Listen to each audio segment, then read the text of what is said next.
নমস্কার বন্ধুরা, আজ আমি তৈরি করে দেখাবো একটা হেলদি রাইস। তার জন্য আমার এখানে চাল নিয়েছি, দেরাদুন চাল বা বাসমতি চাল বা যে কোনো রাইসের চাল নিলেই হবে।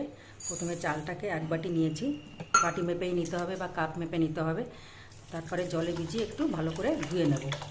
আর এদিকে নিয়েছি একটা ডিম, একটু চিকেন, 300 গ্রাম মতো চিকেন আছে, ক্যাপসিকাম, গাজর, বিনস আর ফ্রোজেন মটরশুঁটি। এটা ফ্রিজে ছিল বলেই আমি গরম জলে একটু ভিজিয়ে রেখেছি।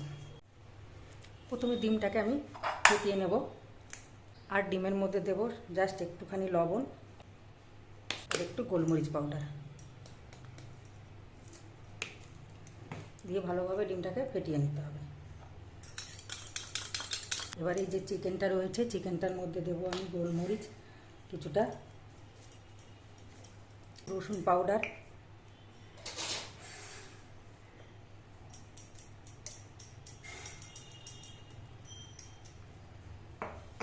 একটু আদা পাউডার। আদা রসুন পাউডার যদি কাঁচে না থাকে তাহলে অবশ্যই আপনারা বাটাটাও একটু দিতে পারেন। আর সামান্য লবণ। চাটুটা গরমে বসিয়েছি, গরম হয়ে গেছে। আপনি চাইলে এখানে ঘি বা বাটারও ইউজ করতে পারেন। আমি জাস্ট 2-1 ফোঁটা সাদা তেল দিলাম। ডিমটাকে একটু ঝুরি ভাজা করে নেব।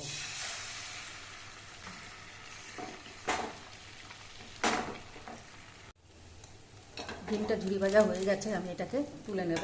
ওই প্যানেই দেবো 1 চামচ ঘি। এটা সমস্ত কিছুই আমি কিন্তু পরিমাণে খুব কম কমই দেব, যেহেতু হেলদি রাইস, সুতরাং ঘি বাটার যত কম খাবেন ততই ভালো। এবার ওর মধ্যে দেব মেখে রাখা চিকেনের টুকরোগুলো। ফুল আছে, আমি 2-1 মিনিট একটু ভেজে নেব। মিনিটখানেক ঢেকে রেখেছি আঁচ কমিয়ে, জল উঠে গেছে চিকেন থেকে।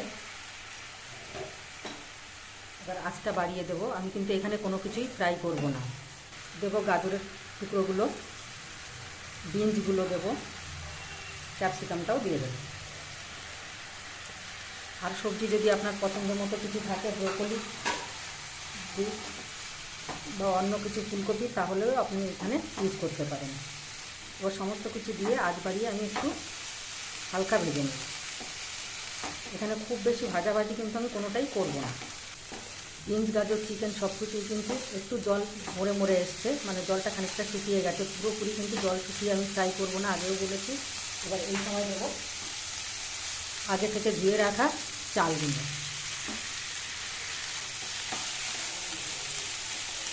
দেবো স্বাদ অনুযায়ী লবণ। আর রাইস যেহেতু জাস্ট একটুখানি চিনি। এবার আবারও মিনিটখানেক আমি নাড়াচাড়া করে নেব।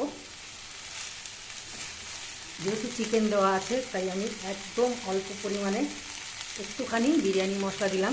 কারো কাছে বিরিয়ানি মশলা না থাকলে হালকা একটু গরম মশলাও দিতে পারেন বা গরম মশলাটা ফোড়নেও দিতে পারেন। যে বাটিতে আমি চাল নিয়েছিলাম সেই বাটির 1 বাটি চাল নিয়েছি, সুতরাং আমি এখানে 2 বাটি জল দেব। আর এখানে চালটা কিন্তু আমি খুব বেশি ভাজিনি।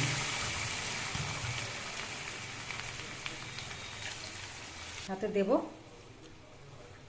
মটরশুঁটিগুলো। আপনারা কেউ চাইলে এখানে একটু গোলাপ জল, কেওড়া জল ইউজ করতেই পারেন, কিন্তু আমি এখানে কিছু ইউজ করব না, যেহেতু আমি হেলদি রাইস করছি। যার জন্য ফ্রাইড রাইস করলে অবশ্যই একটু দিতাম।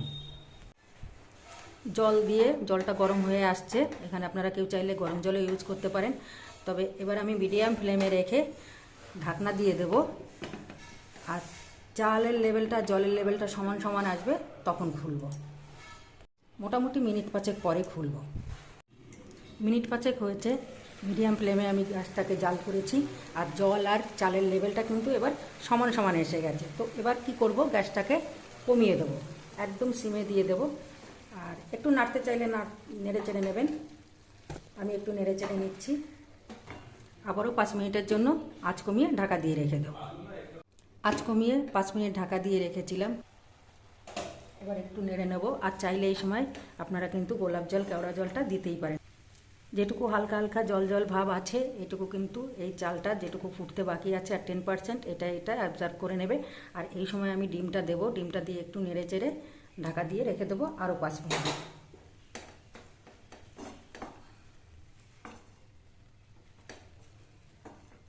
তাতে দেখবেন আপনার রাইস কিন্তু ঝুরঝুরে হয়ে যাবে পুরো।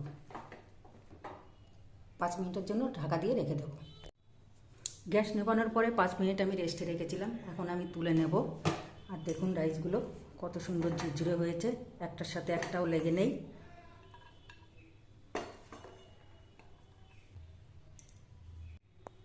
তো বন্ধুরা দেখে নিলেন তো কত কম সময়ে আর কম উপকরণে আমি একটা হেলদি রাইস তৈরি করে নিলাম। যদি ভালো লেগে থাকে আমার এই রাইসটা, তাহলে অবশ্যই আমার সঙ্গে থাকবেন, ভালো থাকবেন, সুস্থ থাকবেন, আর এভাবে অবশ্যই একবার হেলদি রাইসটা করে খাবেন।